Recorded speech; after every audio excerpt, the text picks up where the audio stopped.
Hi friends, YouTube కోసం మనం content ఎలా క్రియేట్ చేయాలి లేదా వేరే వాళ్ళు ఎలా క్రియేట్ చేసి పెడతారంటే మీకు ఉదాహరణ చెప్తాను. మామూలుగా ఇప్పుడు రోడ్డు మీద 1,00,000 రూపాయలు పడిపోయినాయి అనుకో, తీసుకోవడం మనిషి లక్షణం కదా. పైసలు అందరికి కావాలి కాబట్టి వచ్చి తీసుకుంటారు. అంతేగాని 1,00,000 రూపాయలు పడితే అని ముందే తెలిసి తండోపతండాలుగా జనం వస్తారా? రారు. ఎవరో దారి పంట ఎందుకో పోతుంటారు, 1,00,000 రూపాయలు కనబడితే తీసుకుంటారు. అలాగే ఆ పైసలు ఆ వ్యక్తి తీసుకోవాలని ఎవ్వరు ఇయ్యరు. ఏముందో ఎందుకో మిస్ అయిపోయి 1,00,000 రూపాయలు పడిపోతాయి. అంతేని కావాలని ఆ వ్యక్తి తీసుకోవాలని ఎవరు వేయరు కదా. కంటెంట్ అనేది ఇలా అన్నట్టు, అంటే ఆడియన్స్ కోసం కంటెంట్ పెట్టడం లేదు, కంటెంట్ పెడతారని తెలిసి ముందే ఆడియన్స్ ఎవరు వెతకరు. ఓకే, అనుకోకుండా సెర్చ్ చేస్తూ ఉంటే వాళ్ళకు నచ్చిన కంటెంట్, నచ్చిన టైటిల్ కనబడితే దాన్ని క్లిక్ చేస్తారు. అలాగే రోడ్డు మీద 1,00,000 రూపాయలు పడిపోయినాయి అనుకో, అవి మనం తయారు చేస్తామా? మనమే కావాలని స్పెషల్గా ఆడ పడేయడానికి కోసం తయారు చేయము. వాళ్ళు తీసుకోవాలని ఎవరు తయారు చేయరు. మన దగ్గర పైసల మిషను లేదు. కామన్ డబ్బులు అనేవి చలామణిలో ఉన్నాయి, లోకమంతా చలామణిలో ఉన్నాయి కదా. లక్షలు, వేలు రూపాయలు అనేవి చలామణిలో ఉన్నాయి, కామన్ కదా. ఇలాగే ఒక విషయం కూడా కామన్ అనమాట. పొద్దున్న లేస్తే ఎన్నో విషయాలు జరుగుతాయి కదా. దొంగతనము, దొరతనము, అక్రమ సంబంధాలు, ఎన్నో మనిషి బాధలు, సంతోషాలు. వాడు కోటీశ్వరుడు అయిందట, వీడు ఎన్నికల్లో ఓడిపోయిందట, వాడు గెలిచిందట, ఇలా ఎన్నో ఉంటాయి కదా. ఇవన్నీ విశేషాలు మనం చెప్పుకునేటివి. ఇలాంటి విషయాలు మీరు యూట్యూబ్లో పెడితే 1,00,000 రూపాయలు రోడ్డు మీద పడ్డాయి అనుకో, పోయేవాడు ఎలా అయితే తీసుకుంటాడో, ఎవడో దారిన పోతూ తీసుకుంటాడో అలా ఎవడో సెర్చ్ చేస్తూ ఉంటే వానికి కనబడుతుంది. నచ్చితే, ఆ టైటిల్ నచ్చితే వాడు క్లిక్ చేస్తాడు, ఆ వీడియో నచ్చితే చూస్తాడు.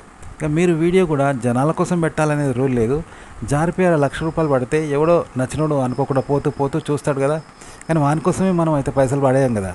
అలా పెట్టండి అంతే. కంటెంట్ మంచిగా ఉంటే వాళ్ళు చూస్తారు, వాళ్ళకి అవసరమైతే వాళ్ళు ఇంట్రెస్ట్ ఉండి ఖచ్చితంగా చూస్తారు, నచ్చితే. ఎందుకంటే చెప్పాను కదా, 1,00,000 రూపాయలు అంటే అందరికీ ఇష్టమే. కానీ ఆడ 10 పైసలు పడితే ఎవడైనా తీసుకుంటాడా? పావులా పడేస్తే తీసుకుంటాడా? రూపాయి పడేస్తే ఎవడైనా తీసుకుంటాడా? తీసుకోడు. 10 లక్షలు లేకపోతే 1,00,000 రూపాయలు పడేస్తేనో అందరు వచ్చి తీసుకుంటారు, అందరికీ అవసరం కాబట్టి. ఇలా ఇంట్రెస్ట్ అయిన టాపిక్, ఇంట్రెస్ట్ అయిన కంటెంట్, ఇంట్రెస్ట్ అయిన విషయం పెట్టండి. ఖచ్చితంగా జనాలకి ఇంట్రెస్ట్ అనిపిస్తుంది కాబట్టి సెర్చ్ చేస్తూ ఉంటారు, ఆ టైటిల్ని క్లిక్ చేస్తారు, చూస్తారు. నిత్య జీవితంలో ఎన్నో ఉన్నాయి కదా, కామన్గా జరిగేటి గవే పెట్టండి, గంతే. కంటెంట్ అంటే ఇంకేదో కొత్తగా చేసేది ఏం లేదు. అంతెందుకు, మీరు టీవీలో విన్న న్యూస్ కానీ, క్రైమ్ న్యూస్ కానీ, యూట్యూబ్లో వేరే వాళ్ళ న్యూస్ కానీ, వేరే వాళ్ళ వీడియోలు కానీ, లేకపోతే ఆర్టికల్స్ కానీ చదివినప్పుడు నిత్య జీవితంలో జరుగుతుంటాయి కదా. ఇప్పుడు మనం ఒక పై ఆఫీసర్కు నమస్తే పెడతాం, మర్యాద ఇస్తాం. ఓ దొంగస్తామని కోపంతో కొడతాం, శత్రువుని కొడతాం, కొట్లాడతాం. మనం కూడా ఎట్లా కొట్లాడతాం? ఇది నేచర్ కదా, సహజం, ఎక్కడ నేర్చుకోలేదు. వాళ్ళు కూడా అలాంటి విషయాన్నే చెప్పారు, అలాగే చెప్పారు. వాటిని మీరు మళ్ళీ అలాగే చెప్పండి ఆ విషయాన్ని. ఓకే, మనం ఇప్పుడు శత్రుతో కొట్లాడితే ఎలా కొట్లాడతాం, మన సార్తో ఎట్లా నమస్తే పెట్టి మర్యాద మాట్లాడతాం, ఇవన్నీ జెన్యునే కదా. ఇలా జెన్యున్గా ఆ విషయాన్ని అర్థం చేసుకొని జెన్యున్గా చెప్పండి. నిత్య జీవనంలో జరుగుతలేవా, మనం వ్యవహరించామా, అలాంటిది అలాగే చెప్పండి, అలాగే చెప్తూ వ్యవహరించండి, గంతే. కాబట్టి కంటెంట్ తయారు చేయడం అంటే, కంటెంట్ యూట్యూబ్లో పెట్టడం అంటే ఏదో కాదు, మన నిత్య జీవితంలో సహజంగా వ్యవహరించే వ్యవహారమే. ఎలా వ్యవహరిస్తామో అలా వ్యవహరించడమే, అలా వ్యవహరిస్తూ చెప్పడమే. ఇంకా కొత్తగా చెప్పేది ఏం లేదు, గింతే. కంటెంట్ తయారు చేయడం, కంటెంట్ చెప్పడం అంటే గింతే.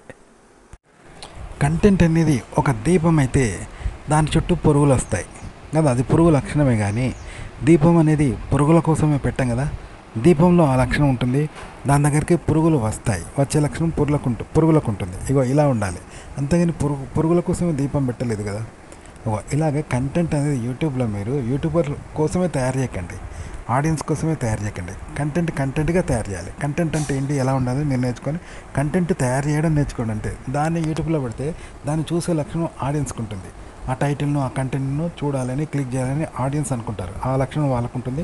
కంటెంట్లో వాళ్ళకు నచ్చే లక్షణం కంటెంట్లో ఉంటుంది. అలా ఉంటేనే వీడియో చూస్తారు యూట్యూబ్లో. అంతేగాని యూట్యూబ్ వాళ్ళ కోసమే కంటెంట్ తయారు చేయాలి, వ్యూవర్స్ కోసమే కంటెంట్ తయారు చేయాలి, యూట్యూబ్ కోసమే కంటెంట్ తయారు చేయాలి అనుకోవడం తప్పు. కంటెంట్గా చేయండి అంతే. ఆ కంటెంట్లో నలుగురు చూసే లక్షణం ఉంటుందన్నమాట, దాన్ని కంటెంట్ అంటారు. కంటెంట్ ఎలా తయారు చేయాలంటే, ఇప్పుడు మనము మనిషి ఏం చేస్తాం, చేయరాని పనులు, పిచ్చి పనులు. ఇప్పుడు చెత్తలో వేలు పెడతామా, లేకుంటే గలీజ్ని ముట్టుకోం కదా. ఫ్రెష్గా ఉంటేనే అన్నం తింటాం. మురికి కాలువలో నీళ్ళు తాగుతామా, పిచ్చోళ్ళు తాగుతారు. అంతేగాని మనిషి అయిన వాడు చేయని పనులు చేస్తామా, ఈయనని చెయ్యం. అలాగే పశువులా ప్రవర్తిస్తామా, పశువు ఎవరిని పడితే వాళ్ళని పడుస్తుంది, పులి మనుషులను తింటుంది. అట్లా తింటామా, మనుషులను కొట్టడము, తిట్టడము, మిస్బిహేవింగ్ చేయడం, ఇలా చేస్తాము. పశువో, జంతువో, పిచ్చోడో, సైకోను చేస్తాడు కదా. అయితే అలా కనుక మనిషి చేస్తే వాడిని చెడ్డోడు అంటారు, పిచ్చోడు అంటారు, రాక్షసుడు అంటారు, దుర్మార్గుడు అంటారు. అంటే ఎవరు చెయ్యరు అట్లా, మనిషి లక్షణం. కానీ ఇక్కడ ఏంటంటే, కథలల్లో మనిషి లక్షణాన్ని కోల్పోతే ఎలా ప్రవర్తిస్తాడో అలా ప్రవర్తిస్తారు. కానీ అది మనిషి. ఇప్పుడు నేరాలు, ఘోరాలు, రేపులు అవన్నీ మనిషిని లక్షణాలు కోల్పోయినాయి కదా. కాబట్టి మనిషే చేస్తున్నాడు. ఇంకో ఇలా మీరు వికారమైన పిచ్చి పిచ్చి పనులు చేసి సైకోలాగా ఇలా చేసి దాన్ని పాజిటివ్గా చూపెట్టాలి. ఓకే, మనిషి చేయరాని పనులే అవి నెగిటివ్ అయినా కూడా పాజిటివ్గా చేసి చూపెట్టాలి వాటిని. వాడిని చెడ్డవాడు అంటారు, దుర్మార్గుడు, పోకిరి ఇలాంటి పేర్లు పెడతారు. ఇలా కథ చెప్పండి, నేరాలు ఘోరాలు ఎట్లయితే చెప్తారో అలా చెప్పండి అనమాట. ఇలా కంటెంట్ క్రియేట్ చేయండి, వినే వాళ్ళకు డిఫరెంట్గా ఉంటుంది అనమాట. అంతేగాని నిజంగా మనిషిలాగా వ్యవహరిస్తే చూడడానికి ఏముంటుంది, మీరు చెప్పడానికి ఏముంటుంది.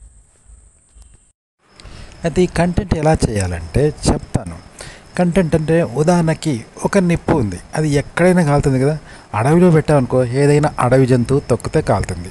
ఊర్లో పెట్టాలంటే ఎవరైనా మనుషులు తెలియకపోతే తొక్కుతారు. కాబట్టి మనం ఏం చేస్తాం, ఎవరి తొక్కని చోట ఆ నిప్పుని పెడతాం, అంతే కదా. ఒక విషయం ఉంది, అది పిల్లలు తింటే ప్రమాదం. అదే అడవిలో పెట్టామనుకో, జంతువులు అవి ఇవి తింటాయి, వాటికి ప్రమాదం. అంటే విషయం ఎక్కడైనా ప్రమాదమే. కాబట్టి మనం ఆ విషాన్ని ఏం చేస్తాం, ఎవరు లేని చోట దాన్ని దహనం చేస్తాం, ఎవరికి ప్రమాదం లేకుండా, అంతే కదా. ఇలాగే కంటెంట్ అనేది కూడా అలాంటిది, ఒక లక్షణం కలిగింది అని అన్నమాట. అది మీ ఇంట్లో కావచ్చు, మీ ఊర్లో కావచ్చు, వాడలో, ప్రపంచంలో ఎక్కడైనా మీకు తెలిసింది ఉంటే దాన్ని యూట్యూబ్లో పెట్టండి. దాంట్లో ఒక విషయం ఉంటుంది, ఆ విషయం అనేది అందరికీ ఆసక్తి కలుగుతుంది. మీరు యూట్యూబ్లో పెడితే యూట్యూబర్స్కి ఆసక్తి కలుగుతుంది. ఆ టైటిల్, ఆ కంటెంట్ అనేది పెడితే యూట్యూబర్కి ఆసక్తి కలుగుతుంది. మీరు యూట్యూబ్లో కాకుండా ఇంకెక్కడైనా ఆర్టికల్ రాసి పెట్టారనుకో, మ్యాగజైన్స్లో, అక్కడ ఆసక్తి కలుగుతుంది. పోనీ ఓ సినిమా తీశారనుకో, ఆ విషయాన్ని సినిమాలో ఆసక్తి కలుగుతుంది. షార్ట్ ఫిల్మ్ తీస్తే అదే అక్కడ ఆసక్తి కలుగుతుంది. మీ పక్క వాళ్ళు చెప్పారనుకో, వాళ్ళకి ఆసక్తి కలుగుతుంది, వినే వాళ్ళకందరికీ.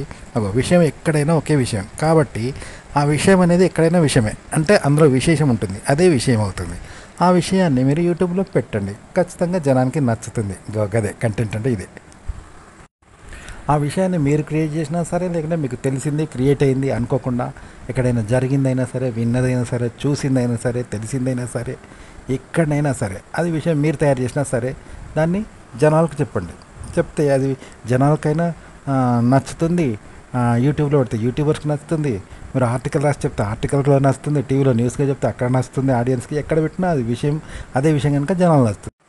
అందులో విషయం లేకపోతే ఆ విషయాన్ని చెప్తే ఏమొస్తుంది, ఎవ్వరు వినరు, ఎక్కడ పెట్టినా వినరు. కాబట్టి విషయం అనేది ఉండాలన్న, విషయంలో విశేషం ఉండాలి, గదే కంటెంట్. కంటెంట్ ఎలాంటిదంటే, ఇప్పుడు ఒక పాట ఉందనుకో, పాట ఎక్కడైనా పాట కదా, ఆ పాట ఏ ఊర్లో ఉన్నా, ఎక్కడ పెట్టినా, టీవీలో వచ్చినా, రేడియోలో వచ్చినా, యూట్యూబ్లో వచ్చినా, ఎక్కడ వచ్చినా ఆ పాట వింటారు. కానీ పాట పాటలాగా ఉండకపోతే, మాటలాగా ఉంటే అది ఎక్కడ పెట్టినా వినరు. ఇది ఒక పాటేనా అని వినరు కదా. మంచి పాటను అందరు వింటారు కదా. ఒక మంచి కంటెంట్ అంటే మంచి విషయము, విశేషం, మీరు సృష్టించిందైనా సరే, మీరు తయారు చేసిందైనా సరే, లేకపోతే జరిగిందైనా సరే, విన్నదైనా సరే, సరదాగా నలుగురు నవ్వేలాగా, నలుగురు వినేలాగా, ఆనందించేలాగా, ఆశ్చర్యపోయేలాగా ఉంటే దాన్ని చెప్పండి జనాలకి, యూట్యూబ్లో పెట్టండి, చూస్తారు. అలాగే కొందరు వ్లాగ్స్లో ఫేస్ కనిపించదు వాళ్ళకు, కానీ బ్యాక్గ్రౌండ్ వాయిస్ ఇస్తుంటారు. అది ఎలా ఇవ్వాలంటే, ఉదాహరణకి మనకు సినిమాకి వెళ్తాం కదా, సినిమాకి వెళ్తే మ్యూజిక్ వస్తూ ఉంటుంది కదా, సినిమాల్లో సన్నివేశానికి తగినట్టు బ్యాక్గ్రౌండ్ మ్యూజిక్ వస్తూ ఉంటుంది కదా, అలాంటిదన్నమాట.